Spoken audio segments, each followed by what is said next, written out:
Hút mật ong đen truyền chấm nha anh em. Chim cắm hạt ok hết nhá.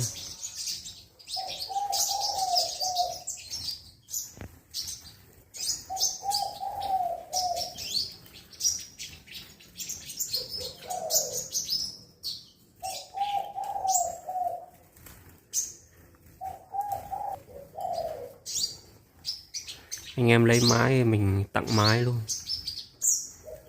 Mái không tính tiền nha. Chim đều cắm hạt ok hết.